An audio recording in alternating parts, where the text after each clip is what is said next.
നമസ്കാരം. ഇന്ത്യൻ പ്രതിരോധ മേഖലയെ സംബന്ധിച്ചിടത്തോളം വളരെ നിർണായകമായ ഒരു വാർത്തയാണ് ഇപ്പോൾ പുറത്തു വരുന്നത്.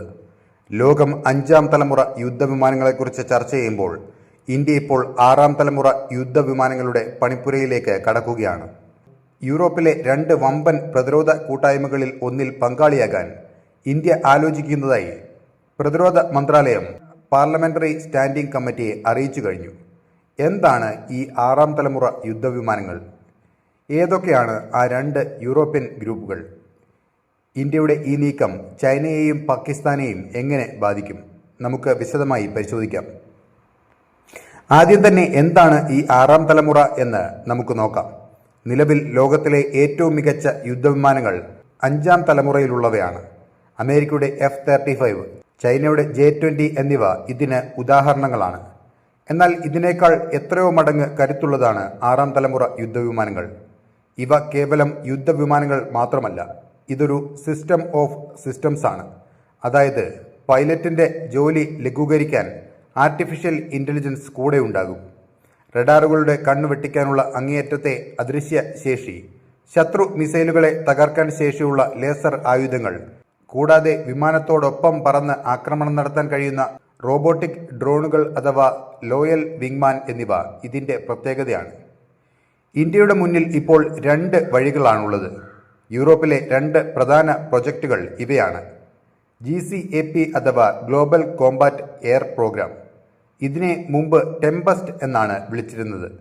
ബ്രിട്ടൻ, ഇറ്റലി, ജപ്പാൻ എന്നീ രാജ്യങ്ങളാണ് ഇതിൻ്റെ പിന്നിലുള്ളത്. ഇന്ത്യയെ ഈ പദ്ധതിയിലേക്ക് അവർ നേരത്തെ തന്നെ ക്ഷണിച്ചിരുന്നു. മറ്റൊന്ന് FCAS, future Kombat air system. France, Germany, Spain എന്നീ രാജ്യങ്ങൾ ചേർന്നുള്ള പദ്ധതിയാണിത്. ഫ്രാൻസുമായി ഇന്ത്യക്കുള്ള ദീർഘകാല പ്രതിരോധ ബന്ധം കണക്കിലെടുത്താൽ ഈ പദ്ധതിക്കും വലിയ സാധ്യതയുണ്ട്. പ്രതിരോധ മന്ത്രാലയം ഈ 2 ഗ്രൂപ്പുകളെയും നിരീക്ഷിച്ചു വരികയാണ്.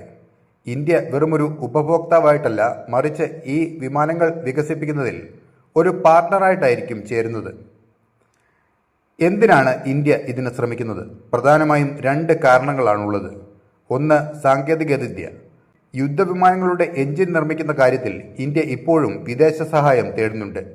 ഈ പദ്ധതികളിൽ പങ്കാളികളാകുന്നതോടുകൂടി അത്യാധുനിക എഞ്ചിൻ സാങ്കേതികവിദ്യ ഇന്ത്യക്ക് സ്വന്തമാക്കാം. 2, AMCA പദ്ധതി. ഇന്ത്യ സ്വന്തമായി വികസിപ്പിക്കുന്ന 5ാം തലമുറ വിമാനമാണ് AMCA. ഈ യൂറോപ്യൻ പദ്ധതികളിൽ നിന്ന് ലഭിക്കുന്ന അറിവ് നമ്മുടെ AMCAയെ 6ാം തലമുറ നിലവാരത്തിലേക്ക് ഉയർത്താൻ സഹായിക്കും. ചൈന തങ്ങളുടെ 6ാം തലമുറ യുദ്ധവിമാനം 2035ഓടെ പുറത്തിറക്കുമെന്ന് പ്രഖ്യാപിച്ചിട്ടുണ്ട്. ആ ഒരു ഭീഷണി നേരിടാൻ ഇന്ത്യക്ക് ഇത്തരം ആഗോള കൂട്ടുകെട്ട് അനിവാര്യമാണ്. ചുരുക്കത്തിൽ റഫാലിനും തേജസിനും ശേഷം ഇന്ത്യൻ വ്യോമസേനയുടെ കരുത്ത് 10 മടങ്ങ് വർദ്ധിപ്പിക്കുന്ന ഒരു നീക്കമാണിത്. മേക്ക് ഇൻ ഇന്ത്യ പദ്ധതിക്കും ഇത് വലിയൊരു ഊർജ്ജമാകും. ബ്രിട്ടനും ഫ്രാൻസും ഇന്ത്യയെ തങ്ങളുടെ കൂടെ കൂട്ടാൻ മത്സരിക്കുമ്പോൾ ആര് നൽകുന്ന ഓഫറാണ് കൂടുതൽ ഗുണകരമാകുക എന്നാണ് ഇനി കണ്ടറിയേണ്ടത്. ഈ വിഷയത്തെക്കുറിച്ചുള്ള നിങ്ങളുടെ അഭിപ്രായങ്ങൾ താഴെ കമൻറ്റ് ചെയ്യുക.